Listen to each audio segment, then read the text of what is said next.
And now I save over $200 a month not buying pointless subscription boxes. Hi friends, welcome back to the Avocado Toast Budget. If you're new here, my name is Lexa, and today we are going over the top money saving habits that I picked up during quarantine.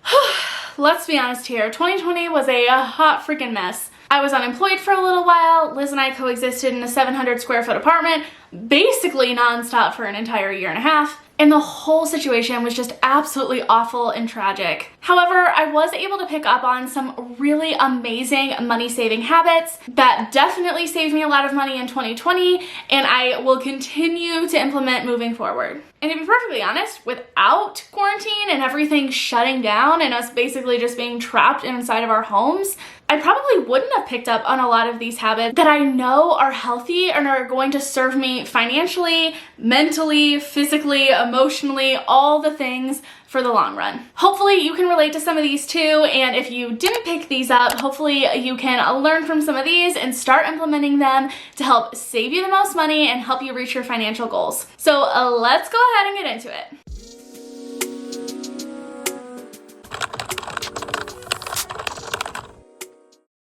The first habit that saved me a ton of money that I picked up on during quarantine is being very selective with when I eat out and when I'm willing to spend money on eating out. Before quarantine, I was a graduate student. I had full-time supervision hours I was doing alongside a full-time job, and I ordered DoorDash a lot. If you've been here a while, you might have heard the story about the fact that I sat down for the first time when I first started budgeting and realized that the month before that, I had spent $900 on DoorDash. I did not have $900 to be spending on DoorDash, but it just kept adding up, and it was just such a big part of my routine that I didn't really even notice until I was looking back on it, and it made me realize how I had gotten into so much debt. So something that actually served me and my wallet very well at the start of quarantine was not eating out, not getting delivery, and forcing myself to learn how to cook efficiently and make yummy meals that I could meal prep ahead of time and actually want to eat. And while I went from one extreme to the other when everything shut down,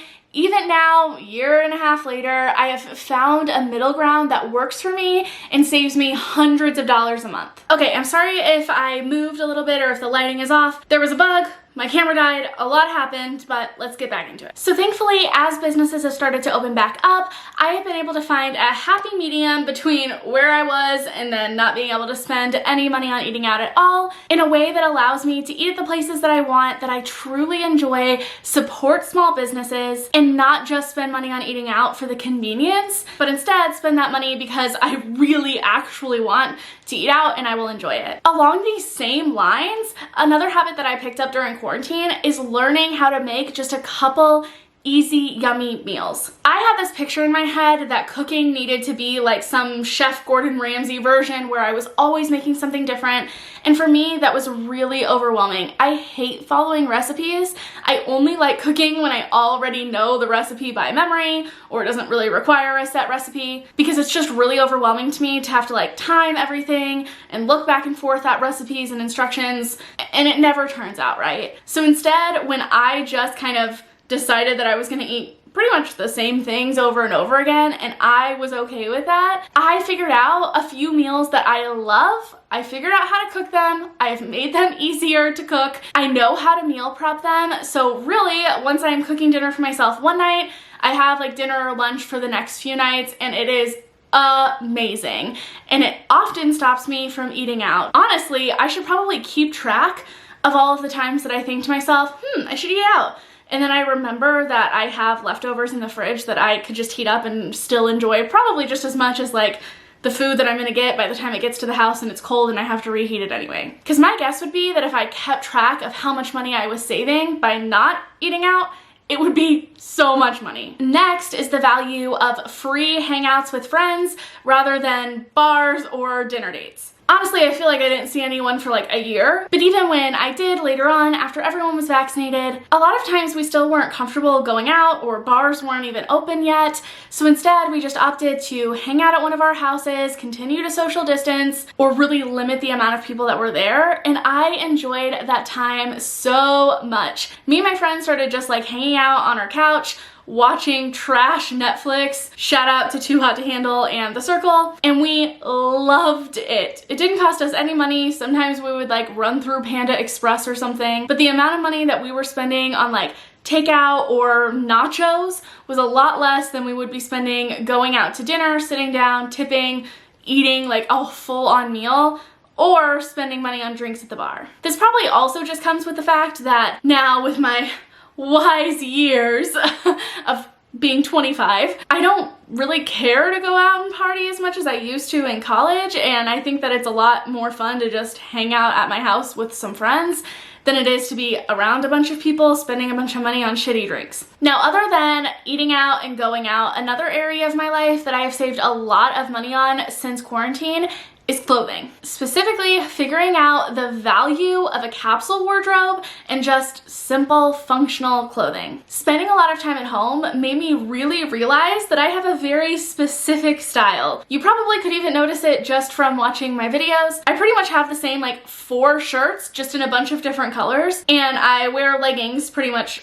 all of the time. Whereas before, I felt like I needed to like branch out and try a bunch of new clothes that I didn't feel comfortable in and I never ended up wearing, and it just overwhelmed my closet. So when everything shut down and there was no reason to be wearing all of these clothes, I started to realize that there were just a few different types of clothes that I felt comfortable and cute in that I would choose to wear all of the time. So I focused on that. And that has been a much better investment than just cycling through clothing that sits in my closet and I never wear, but I've spent a whole bunch of money on. And of course, as we start to go out more, do more things, hopefully finally go on vacation one of these days, there will be other articles of clothing that I'll want to buy. But all in all, I have figured out my staple wardrobe, and other than a few different pieces here and there, I stick with that. Not only does this save me money overall, it also just brings more value to each article of clothing that I have, and means that I wear each article of clothing much more often and get my money's worth out of them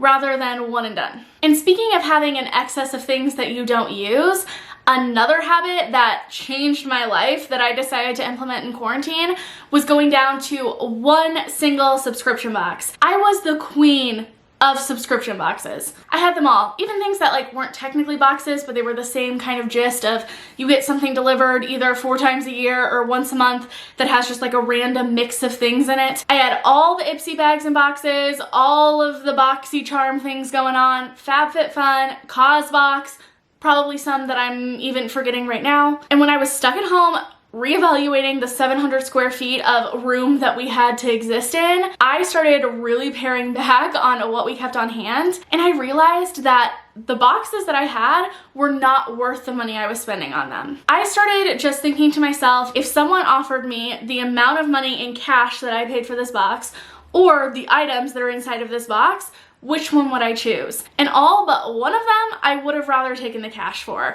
And that one that I kept is FabFitFun. I love FabFitFun. I like that it's not once a month because that feels a little bit overwhelming to me, but it's just seasonal, meaning you get it 4 times a year. It's a bigger box, so you get a lot of stuff in it. It's not just all makeup or all one thing. There's a bunch of different things in it. You can semi-customize the box. This isn't an ad, I just really like it. And that was the one that consistently, when I was asking myself the question of would I have taken the money or would I have taken the items, every time I would have taken the items. And now I save over $200 a month not buying pointless subscription boxes. And last but not least, the final money saving habit that I learned from quarantine is taking advantage of free resources. One of my favorites that I've been talking about a lot on here lately is Libby. It is an app that I originally got for audiobooks that works with your local library. All you have to do is have a library card. If your library participates, which ours does, you can just stream audiobooks for free through your library. But they also have regular books on there as well, like ebooks, and you can send them right to your Kindle, and you're supporting your local library, but also you don't have to pay for audiobooks or ebooks. I discovered that when I went through a really big reading spell during quarantine, and I am so thankful that I did. Since I was unemployed for the first like 6 weeks when everything shut down, and the Michigan unemployment system was just totally messed up, I actually didn't get paid for like, I think almost 2 months. So I was actually down to my last like $100 by the time that I got paid. So money was tight there for a while. And therefore, I took the time to get creative and figure out what free resources were available to me. And that is a habit that has served me so well, has saved me tons of money, and I will continue to use moving forward to hopefully continue to save me tons of money. So that is it for all of the habits that have saved me money that I learned from quarantine. I really hope that you learned something cool. Let me know what money saving hacks, tips, habits, things that you took out of the last year in the comment section down below. I would love to learn from you and implement some of your ideas in my own life as well. I really hope that you enjoyed, and I will see you all next time.